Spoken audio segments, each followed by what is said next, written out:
समोर जी दिसत आहेत ना, समोर मला डोंगर दिसत आहेत. ते असे धुरकट धुरकट दिसत आहेत असे.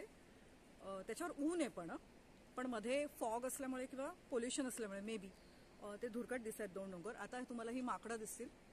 माकडांची टोळी आलेली आहे.